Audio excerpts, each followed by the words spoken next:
पहले Johnny Bairstow की controversy के हवाले से आपसे ओपिनियन लेना चाहूँगा। मेरे ख्याल में तो बाय लॉ तो दैट वाज आउट, बट अगर गेम के स्पिरिट के अगेंस्ट बात की जाए तो दैट इज़ रॉन्ग। आपको हमें लगता है जैसे रन लेते हैं और हमारा जो दूसरे एंड पे फील्डर बैट्समैन होता है वो कई दफ़ा रन लेने के लिए जाता है तो कई टीमें आउट कर भी देती हैं, बट वो कहा जाता है कि that is against the spirit of game. अब वो इतनी ज़्यादा कंट्रोवर्सी बन गई है कि वो उनके दोनों प्राइम मिनिस्टर इस चीज़ के लिए मैदान में आ गए। कैसे देखते हैं आप? लेकिन नसीम साहब, मैं एक चीज़ और ऐड करना चाहूँगी कि वो ये जो जिस कंट्रोवर्सी की वो इस वक्त बात कर रहे हैं तो ये हमने पहले भी देखा है होते हुए। और अगर ये स्पिरिट ऑफ द गेम और रूल्स की बात कर रहे हैं तो रूल्स के मुताबिक फॉलो किया गया और उनको आउट किया गया। और स्पिरिट ऑफ द गेम जैसे बेन स्टोक्स उसके बारे में बात कर रहे थे, तो अगर हम वापस चले जाएं 2019 क्रिकेट वर्ल्ड कप के फाइनल में भी जो न्यूजीलैंड के अगेंस्ट था इंग्लैंड का, उसमें भी आई मीन ऑब्वियसली एग्जैक्टली यही नहीं हुआ था, लेकिन उसमें भी स्पिरिट ऑफ द गेम को नहीं देखा गया था। तो आप इसके हवाले से भी क्या कहेंगे कि इंग्लैंड अब कह रहे हैं कि आप स्पिरिट ऑफ द गेम को फॉलो करें, लेकिन ऑब्वियसली ऑस्ट्रेलिया और पैट कमिंस ने कहा है कि हमें तो लगा था कि ये बिल्कुल सही हमने किया है। देखिए, इसको बिल्कुल ऐसे सोचें, पाकिस्तान और इंडिया का मैच हो रहा है और उसमें जो है ना वो किसी भी टीम को मौका मिलेगा वो अवेल करेगी। और उस टेस्ट मैच की सूरत हाल ये थी कि बेन स्टोक्स क्रीज पे मौजूद थे और उनके साथ बैरिस्टो आए थे। देखिए, मिस्टेक तो ये बैरिस्टो की थी, अगर इसी वजह से उन्हें आउट दिया गया। लेकिन जहां एथिकली बात करते हैं तो वो वाकई में वो थोड़ा सा जरा अगर हम कहते हैं तो ये मायूब सी बात है।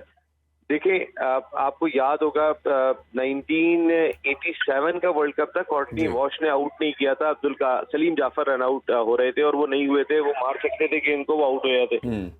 कादर भाई ने छक्का लगा के मैच जिता दिए और कॉर्टनी वॉश का घर जल गया था। तो खेल से इतनी जो ना वो जज्बाती लगाव जो होता है, तो मेरे ख्याल में कैरी ने अपनी टीम के लिए किया था जो थ्रो किया था और रन आउट किया था।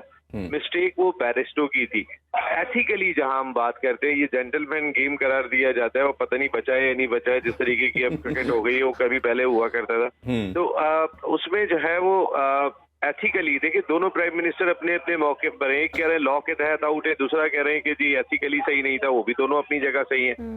आपको याद होगा इरफान, आप बहुत छोटे थे उस वक्त, अगर मैं बात करूं कि वो सचिन तेंदुलकर रन आउट हुए थे शुएब अख्तर की बॉल पे और ये इंडिया में सीरीज हो रही थी, बिल्कुल ऐसे 99 के आ गए थे। आपको याद होगा कि वो बैट जो है वो उनके टांगों के बीच में से भी जाते हुए नहीं पहुंच सका था क्रीज में और फिर उसके बाद पूरा ग्राउंड खाली करके मैच कराया गया था। बिल्कुल ऐसे ही ये खेल में होता रहा है। एंड ऑफ द डे इस चीज को कबूल कर लेना चाहिए, ऑस्ट्रेलिया जीत गया मैच और वो अगर रन आउट नहीं करते तो शायद वो मैच नहीं जीतते। तो फिर कैरी उनका हीरो है, जो सच्चाई है अब उसको एडमिट करना चाहिए। बैरिस्टो की गलती थी और मेरे ख्याल है शायद जिंदगी में वो आगे गलती नहीं करेंगे। आप इसको जैसे मैंने कहा ना, इंडिया पाकिस्तान का मैच होता तो अना का मसला और दीगर मामला चल रहे होते, स्टेटमेंट भी आ रहे होते, ये लाइक दैट थोड़े दिन के बाद खत्म। भाई हमारे अगर हम याद करें तो T20 के वर्ल्ड कप के अंदर भी जो लास्ट ओवर में नवाज की बॉल पे कोहली ने छक्का लगाया था और बड़ी कंट्रोवर्सी बाद में भी रही कि क्या ये नो बॉल बनती है नहीं बनती, फिर वो बोल्ड किया,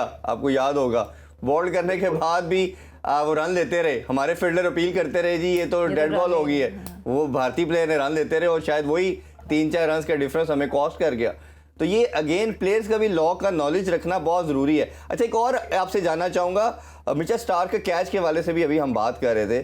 अब लॉ बड़ा क्लियर है कि अगर फील्डर का कंट्रोल हाथ में बॉल को ग्रिप किया हुआ है, रिगार्डलेस के बॉल टच कर रही है लैंड पे ज़मीन को या नहीं कर रही, वो मैटर नहीं करता। आप इस कैच को कैसे देखते हैं?